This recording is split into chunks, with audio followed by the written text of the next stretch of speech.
27 फरवरी 2002 को गोधरा में कार सेवकों के ट्रेन को आग के हवाले कर दिया था। उसके बाद जो पूरे गुजरात में सांप्रदायिक दंगे भड़के, उसकी आग में अगर सबसे ज़्यादा किसी सोसाइटी को नुकसान पहुंचा हो तो वो गुलबर्ग सोसाइटी है। इस वक्त हम गुलबर्ग सोसाइटी के उसी मकान में मौजूद हैं जहां पर कांग्रेस के पूर्व सांसद जाफरी साहब रहा करते थे। जाफरी साहब ख़ुद भी इस सांप्रदायिक दंगे में मौत के शिकार हुए थे और उनके साथ ही साथ भीड़ ने जिंदा जलाकर मौत के घाट उतार दिया था। इस वक्त हमारे साथ में इस दंगे के मुतासरीन, पीड़ित और आई विटनेस जो है वो मौजूद है। उनसे बात करते हैं कि उनके उस वक्त के क्या हालात रहे थे और अभी उनकी ज़िंदगी किस तरीके से गुज़र रही है। फिरोज भाई, उस वक्त कैसे हालात थे, इसको कैसे आप देख रहे हैं? उस वक्त काफ़ी भयानक हालात थे। उस वक्त करीबन यहाँ पर आप देख सकते हैं कि जो सोसाइटी है पूरी, पीछे रेलवे लाइन है, पूरा हमको चारों तरफ से घेराव कर दिया था। सुबह 10 बजे से लेकर के दोपहर के 2-2:30 बजे तक, और 10 बजे से जो यहाँ पर पथराव और नारेबाजी और दुकान जलाना बाहर, वो सारी चीज़ें हो गई थी। बहुत बड़ा यानी पब्लिक का मॉब था यहाँ पर। तो करीबन 1:45 बजे के आसपास, 1-1:30 बजे के आसपास सारी पब्लिक घुस गई थी। तो लोग बचने के लिए, सारी सोसाइटी के लोग, जैसे जाफरी साहब का मकान था, तो बोले कि अगर कुछ भी मदद आएगी, एमपी रह चुके, एक्स एमपी है, बड़े नेता थे और कांग्रेसी थे, बहुत बड़े दिग्गज नेता थे, तो बोले कभी मदद आएगी तो इनके वहीं आएगी। तो सारी पब्लिक, औरतें, बच्चे यही मकान में आ गए थे। जैसे कि आपने बाहर देख सकते हो कि यहाँ पे मेरे बड़े अब्बा बैठे थे जो एक पैर से अपंग थे। तो सबसे पहले उनको ही वहाँ पे बाहर ले जा करके मार दिया गया। दूसरे 2-4 सोसाइटी की लेडीज़ें थी, उनको वहाँ पर काटा गया। तो बहुत यानी ये पूरा रूम भरा हुआ था, बाजू का रूम भरा हुआ था। जाफरी साहब यहाँ टेबल पे थे उस टाइम पे, उनका एक टेबल था यहाँ पर बड़ा, और सारी किताबें लगी हुई थी ऊपर, जो लॉबी करते थे, वो एडवोकेट थे पूरी। तो यहाँ पर उनका एक फ़ोन था, वहाँ फ़ोन से उन्होंने कई नेताओं को फ़ोन किए, कई पुलिस के बड़े बड़े अफसरों को, आईपीएसओं को फ़ोन लगाए मदद के लिए। फिर छेल्ले उन्होंने यहाँ के जो चीफ मिनिस्टर थे नरेंद्र मोदी, उनको फ़ोन लगाया, कोई मदद नहीं मिली। उनकी जगह आप शब्द नरेंद्र मोदी ने बोले, वो कोर्ट में भी मैंने बोला हुआ है। हर बार मैं कोर्ट में भी बोलता हूँ, हर चीज़ मेरी कोर्ट में ये चीज़ बयान आता ही है। तो काफ़ी डरावना मंजर रहा था। यहाँ भी सारी पब्लिक थी, काफ़ी लोग थे, पूरी सोसाइटी का लोग यहाँ जमा हो गया था। आधा जिसको जैसा, यानी ज़्यादातर लोग यहाँ था, बाकी जिसको जैसा लगा तो वो बगल का मकान, सामने जो 3 माल का मकान है वहाँ चले गया था। उस तरह से सब, पर काफ़ी लोग यहाँ थे। मैं भी यहाँ था, मेरी फैमिली कहाँ थी मुझे पता नहीं था, वो टाइम पे भागम भाग इतनी थी।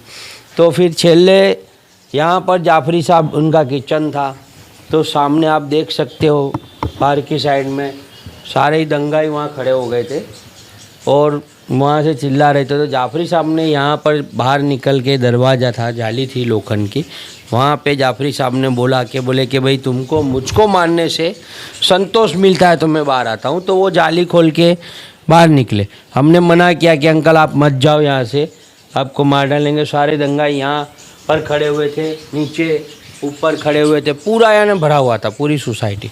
सारे मंजर को देखा था, कैसे हालात थे उस वक्त और आपको बचने में कितने मुश्किलों का सामना करना? बहुत ऐसे हालात इतने ज़बरदस्त थे कि एक यहाँ पे 3-3 बाटले थे, स्टोव वगैरह थे गैस के जो फूट रहे थे। एक फूटा था हमारी नज़र के सामने जब हम ऊपर थे, जब मैंने वो स्टोव लेकर के पीछे रख दिया था, पूरा भरा हुआ था। तो और ये लोग कांकड़े मार रहे थे, पेट्रोल बम मार रहे थे, जाकि जिनके जो हथियार थे इनके पास सब मार रहे थे।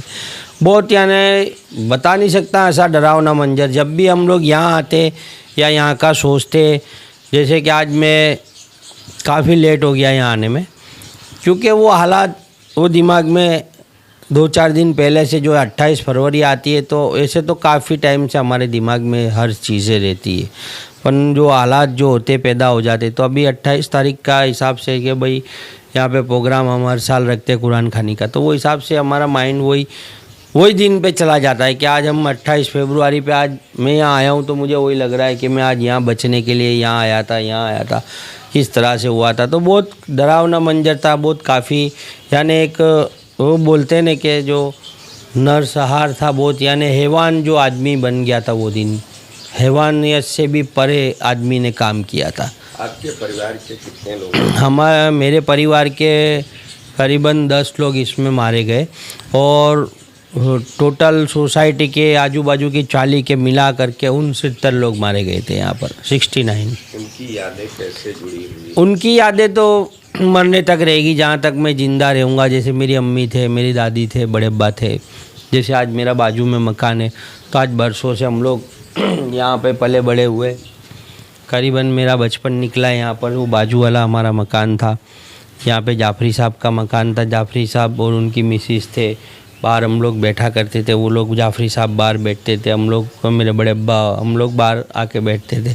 जैसे ये देख सकते हो आप, हमारा होटला है, सबके ऐसे होटले बने हुए थे जैन जाफरी साहब ने पैक। फिर भी उसके बावजूद भी हम हमारे बाहर वहाँ खाट लगा करके आराम से, जो एक हमारे बड़े अब्बा जो वो चेस खेलने के बहुत अच्छे चैम्पियन थे, तो वो हम लोग चेस खेलते थे बड़े अब्बा के साथ रात को बैठ करके। ऐसा यानी वो मंजर पूरा याद आता है। सारी सोसाइटी के लोग याद आते हैं कि यहाँ पर अपने ये था, ईद बकरा ईद आती है, कोई भी त्यौहार आता है तो वो सब मंजर याद आता है यहाँ आते। दंगों से पहले कैसे हालात यहाँ? दंगों के पहले काफ़ी अच्छे हालात थे। जैसे कि 69 में ये सोसाइटी 69 के बाद बनी है। उसके पहले जाफरी साहब ने सब लोग थे यहाँ पर, मेरे दादा भी रहते थे हाउसिंग बोर्ड में। फिर ये सोसाइटी पूरी 69 के बाद खरीद कर इसको बनाई। बहुत काफ़ी मेहनत मशक्क़त करके सोसाइटी, जाफरी साहब के जो वालिद थे मेरे दादा थे, फिर एक वो कासम भाई के अब्बा थे, जैसे वो अला नूर भाई थे, जैसे बड़े बड़े 4-5 जो लोग थे, उन्होंने पूरी सोसाइटी को ख़रीदा, फिर बनाया, मेंबर जोड़े, इस तरह से यहाँ पे सेट किया था। और वो अच्छा खासा हम लोग रहते थे, कोई से किसी का हमारा कोई लड़ाई झगड़ा नहीं था। बस ये जो राजनीति चलती है, जब बीजेपी गवर्नमेंट आई वहाँ पे, जैसे 85 में हम यहाँ थे, 85 में भी हमारे ऊपर हमला हुआ था। यहाँ पे दुकानें मुस्लिम की काफ़ी है, वो जला दी गई थी। 85 में जान आनी नहीं गई थी, 85-86 जो उल्लड़ हुआ था उसमें। 92 में भी यहाँ पे दुकानें जला दी थी, सब किया था, पर अंदर तक वो नहीं आए थे। पर ये 2002 में तो पूरा यानी दुकानों का भी जलाना हुआ और लोगों का मरण भी हुआ, काफ़ी लोगों को मारा गया, क्योंकि उसमें ये सत्ता इन्वॉल्व थी, गवर्नमेंट इन्वॉल्व थी इसमें। पहले नहीं थी गवर्नमेंट इन्वॉल्व, पहले जी तो पुलिस को या प्रशासन को तो ये मालूम होगा कि ये संवेदनशील इलाका है, यहाँ की सुरक्षा बढ़ा देनी चाहिए, बढ़ा देनी। वो 2002 के दंगों में नहीं हुआ। नहीं, वो नहीं हुआ। 85-86 में हमने देखा था यहाँ पे कर्फ्यू डाल दिया था, जबकि कांग्रेस सरकार थी, मुख्यमंत्री अमर सिंह चौधरी थे वो ज़माने में, मुझे अच्छी तरह से याद है। वो काफ़ी बवाल हुआ था, तो यहाँ पे दुकानें काफ़ी जला दी थी, पर वहाँ पे पुलिस आ गई थी, प्रोटेक्शन आ गया था, बहुत सारी चीज़ें, कर्फ्यू डाल दिया था ये एरिया में पूरे में। तो 92 में भी ऐसा ही किया था। तो वो तब वो सरकारें थी, कांग्रेस थी, जब वो टाइम पे कांग्रेस थी। जैसे कि जो कट्टरवाद जो सरकार आज है, बीजेपी जिस तरह से चल रही है आज कट्टरवाद पर, तो वो टाइम पे वो नहीं थे। तो 2002 में ये चीज़ बिल्कुल ही नहीं हुई। वो पुलिस को अपना काम नहीं करने का, यहाँ पे पुलिस आई, शाम को आई और सारा देखा, तो बोले कि तुम्हारे जबकि जिसकी जवाबदारी थी MK Tandon, PB Gondia, MK Tandon जो JCP थे, joint commissioner, PB Gondia DCP था, PI था, उसकी जवाबदारी थी, तो उन्होंने उनकी बेदरकारी करी, जवाबदारी नहीं करी। हमने उनका नाम सीट में दिया था, तो भी आज वो बरी है, उनके ऊपर आज कोई केस नहीं हुआ है। तो कहीं ना कहीं तो इंसाफ का गला घोटा गया है, कहीं ना कहीं तो मुझे ऐसा लगता है कि इंसाफ का गला घोटा गया है कि आज भी यहाँ के जो एक्यूज़ है, आरोपी है, वो आज बेल एप्लीकेशन पे बाहर है, सब घूम रहे और आज इतने भड़काऊ भाषण दे रहे। मदद न मिलने पर आखिर में क्या फैसला लिया गया? मदद नहीं मिलने पर आखिर में यही फैसला किया कि सब अल्लाह भरोसे पे छोड़ा, और जिसने जाफरी साहब किचन की तरफ चले गए, मदद नहीं मिलने पर मायूस हो गए काफ़ी, कि बोले कि भाई अब हमने सबको फ़ोन लगा दिया है, छेले जो मैन जो है, राजा है, जो मिनिस्टर है, उसने भी अब शब्द किए, तो अब कुछ नहीं हो सकता बोले। तो वो किचन की तरफ अपने आए, ये किचन है, फिर वो दरवाज़ा है बाहर जैसे, तो वहाँ दंगाइयों को उन्होंने जा कर के बोला कि भाई तुमको मुझको मारने से संतोष होता है तो मैं बाहर आता हूँ, तुम ये औरतें बच्चे इनको जाने दो, छोड़ दो। फिर यहाँ से जाफरी साहब ने उनको बोला, फिर बाहर की तरफ निकले तो दंगा यहाँ से उनको पकड़ के बोले जाफरी मिल गया, जाफरी मिल गया। ये जगह से ले गए उनको, सीधा रोड पर ले गए, हाँ यहाँ से ही ले गए। ये यहाँ से वो दरवाजा है, गेट है, अभी झाड़ियाँ बहुत हो गई, पूरा वहाँ से घुमा करके वो रोड पे ले गए। अब हम लोग तो यहाँ थे, फिर उनको वहाँ पे कत्ल कर दिया गया रोड पे ले जा करके। काफ़ी बेरहमी से जाफरी साहब को मारा गया। कई लोगों से हमने सुना कि भाई उनको पहले उनकी गर्दन काटी गई, उनका दूसरा धड़, उनको बहुत बेरहमी से मारा गया, उन पे पेशाब करा गया, हर चीज़ें यानी जो बदसलूकी होती है मरने के बाद भी उन पे काफ़ी बदसलूकी करी यानी इतनी हैवानियत, इतना कट्टरवाद, इतना उनके अंदर इतना हैवान, जैसे आदमी एक हैवान से भी ज़्यादा खतरनाक उस दिन बन गया था। हैवानियत को भी परे छोड़ के उसने वो काम किया था उस दिन। वज़ू वगैरह करके अजान, हाँ वज़ू करके उन्होंने वज़ू बनाया, अजान नहीं दी थी, वज़ू बना करके वो निकल गए। यानी उनको ऐसा हो गया कि अब अपने को यहाँ पर मरना ही है, क्योंकि मदद तो आने से रही है, मदद आएगी नहीं, और ये लोग को मुझको ही लगता है कि मारना है कि एक मैं ही बड़ा यहाँ नेता हूँ तो इनको, तो वो निकल गए। उसके बाद भी सब दंगाई खड़े ही थे मारने के लिए, तो वो हमारी रेस से ऊपर हम लोग चले गए बचने के लिए। तो ऊपर काफ़ी लोग की हिम्मत नहीं हुई आने की, आ नहीं सके थे वो लोग ऊपर, उसकी वजह से हमारा बचाव हो गया है ना। अब बचाव तो खैर अल्लाह रब्बुल आलमीन ने हमारी ज़िंदगी लिखी थी, हमारी मौत नहीं थी वो टाइम पे, तो हमको मार नहीं सके, अगर मौत होती तो हम भी मर जाते। आप लोग फिर निकले कैसे थे? निकले शाम को पुलिस आई, करीबन 5:30 बजे के करीब विसलों की आवाज़ हमको आई, जैसे कि एक टारगेट था इनका। ये विसल, जैसे हम लोग ऊपर बैठे थे ये रूम में, तो विसल बज के जैसे यहाँ से विसल बजा यूँ और यहाँ से यूँ निकल गया, जैसे उनका एक वो बोलते क्या सीक्रेट था कि भाई ये विसल एक साथ में बजी, और एकदम माहौल बिल्कुल जो बोलते ना इतना शोर गुल और इतना आवाज़ था वो बंद हो गया, एकदम साइलेंट नहीं माहौल हो जाता है, शांत हो जाता है वहाँ, तो बिल्कुल शांत वातावरण हो गया एकदम शांत। हमने बोला ये क्या हुआ, तो यहाँ अंदर देखा, वहाँ से हमने बाहर निकल के देखा ऊपर से, तो बाहर सोसाइटी के लोग, पुलिस घूम रही थी। जब MK Tandon, PB Gondia, PI KG एडा, ये लोग अंदर एंटर थे सोसाइटी के लोग। फिर हम लोग यहाँ पीछे के रास्ते से, जैसे आप देख सकते हो वो रूम में ऊपर जाने का रास्ता है, आप ये देखो यहाँ पर है, ये ऊपर जाने की सीढ़ी है, ये यहाँ एक दरवाज़ा और वहाँ एक जाली है, तो ये ऊपर जाने का रास्ता है। तो हम यहाँ से ऊपर से ये दरवाजे के यहाँ पर आए, ये दरवाजे से हम फिर यही जो जाली थी वहाँ से बाहर निकल के सोसाइटी में आए। तब फिर हमने सब लाशें देखी, वहाँ मेरे बड़े अब्बा की लाशें देखी, यहाँ लाशें पड़ी थी, यहाँ पे आगे लाशें पड़ी थी, वो सब देखी, क्या मुख पहचानने में आते थे। जब हम यहाँ से निकल के हमको पुलिस ने शाहीबाग जो है हेड का अपने माधोपुरा लाइन में, वहाँ ले गए हमको पुलिस, यहाँ से बड़े डब्बों के अंदर। फिर वहाँ से हमको दरिया खान घुम्मट कैंप ले गए। तो कहीं ना कहीं एविडेंस ख़त्म करने के लिए लाशों के साथ कुछ किया होगा, हम तो थे नहीं, हमको यही अंदाज़ा और शक लगा कि ये हुआ होगा। वो जो फिर आई गुलबर्ग की लाशें, हमने वहाँ से सिविल में से डेड बॉडी लेके हम खुद, पहले दिन 17 लाशें आई थी, फिर वो लाशें आई थी, बोले अंदर से और निकल रही है, ऐसा करके 38 लाशें बरामद हुई, और 39 लाश अभी तक मिसिंग है, उनका कोई अता पता नहीं है। सिर्फ ऑन पेपर 38 लाशें ही बताती, जो दूसरे 39 लाशें हाँ, लोगों को अभी भी लापता है, लेकिन कोर्ट कह रही है मर गए। हाँ, तो मर ही गए ना, अभी इतने साल, 23 साल हो गए, तो अभी तक तो उनका कोई पता नहीं है, तो वो मूर्ति जाहिर होगी 7 साल में हो जाता है।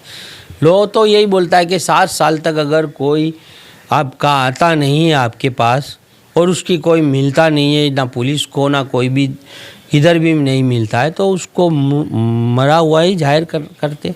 70 की ही बताइए पूरी डेट, पर उसमें 38 लाशें बरामद हुई, 39 लाशें नहीं मिली, आज तक नहीं है।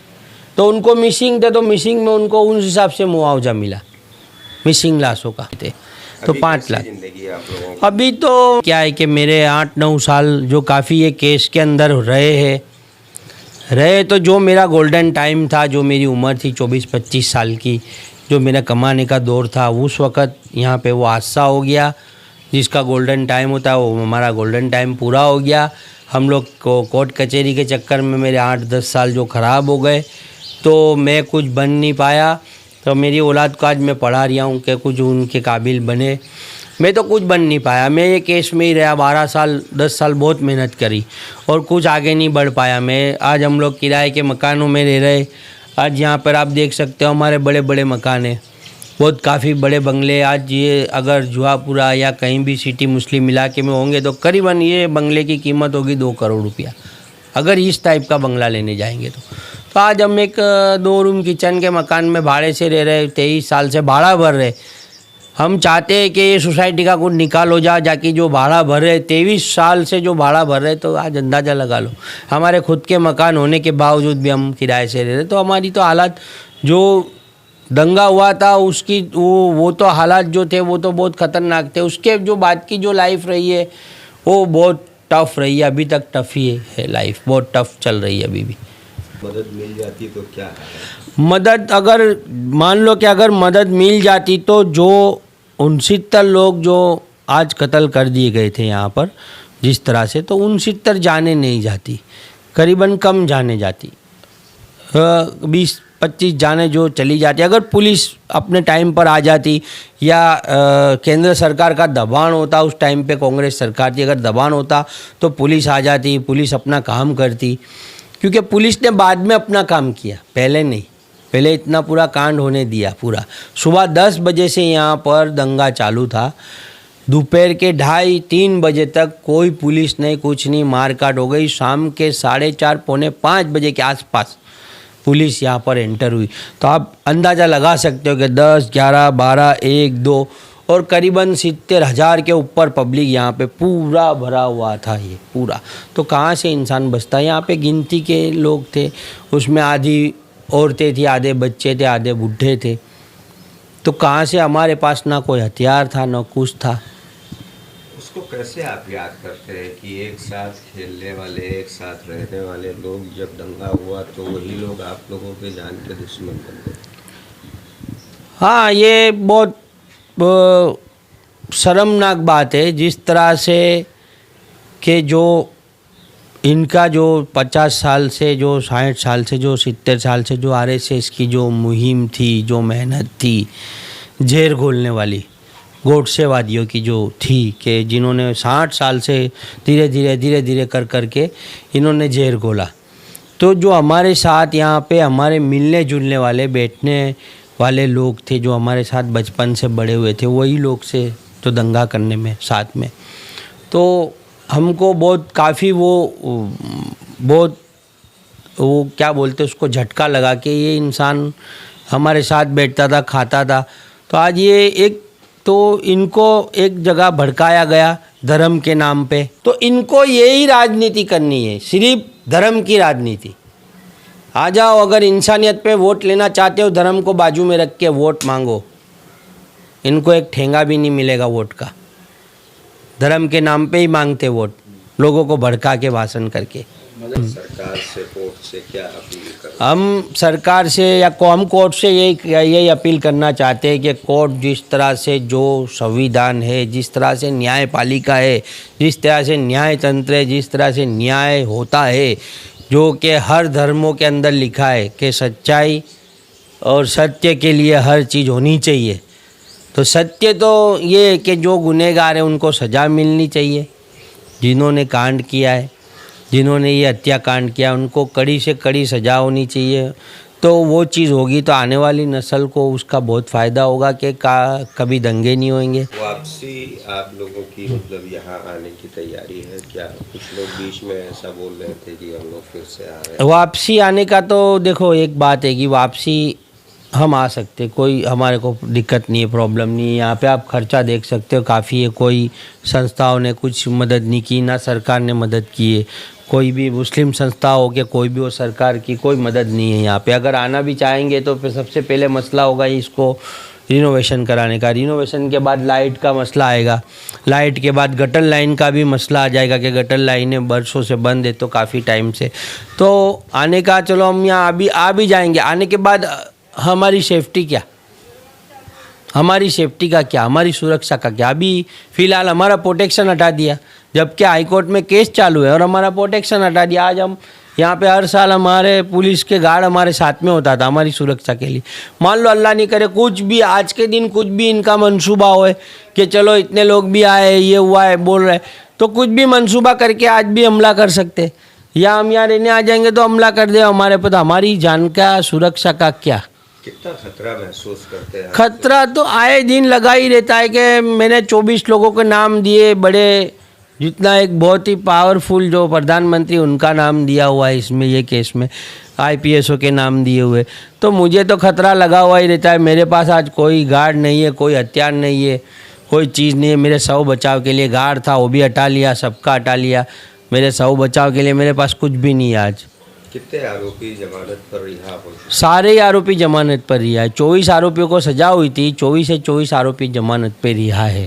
तो उसके लिए आप लोग कुछ कानूनी मदद ले रहे हैं? उसके लिए हमने हाई कोर्ट में अपील करी थी कि भाई इनको तुम इनकी बेल एप्लीकेशन कैंसिल करो, तो हाई कोर्ट ने भी उस पर ध्यान नहीं दिया, क्योंकि वो जवाबदारी सीट की भी होती है। जो इन्वेस्टिगेशन टीम जो सुप्रीम कोर्ट ने अपॉइंट की थी उसने ऑब्जेक्शन ही नहीं लिए, उसने कोई मेहनत ही नहीं करी सीट ने, कि जिस तरह से सीट को मेहनत करनी चाहिए थी कि भाई उस टाइम पे 2002 में दंगा करने वाले थे, उनके पास क्या क्या हथियार थे, हमने सब हथियार के बताया था, वो बताया था इन्वेस्टिगेशन उनको करने की थी, तुमने हथियार कहाँ से लाए। आज जो भी इन्वेस्टिगेशन होती है वो इन्वेस्टिगेशन उन्होंने करी नहीं थी, बस हमने नाम दिए, उस तरह से उन्होंने नाम ले करके उन्होंने पकड़ लिया। किसने तुमको बोला कि वहाँ दंगा करने का था, कौन था तुम्हारे पीछे, यानी वो सारी चीज़ें नहीं आई। नहीं हुई है। जांच जो होनी चाहिए, जिस तरह से इन्वेस्टिगेशन होना चाहिए उस तरह से इन्वेस्टिगेशन नहीं हुआ।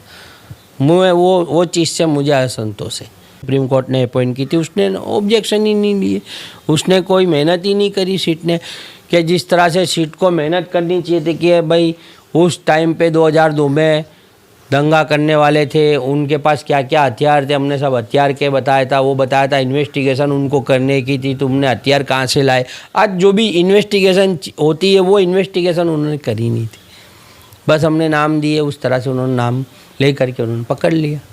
जांच जो होनी चाहिए, जिस तरह से इन्वेस्टिगेशन होना चाहिए उस तरह से इन्वेस्टिगेशन नहीं हुआ। मुझे वो चीज़ से मुझे असंतोष है।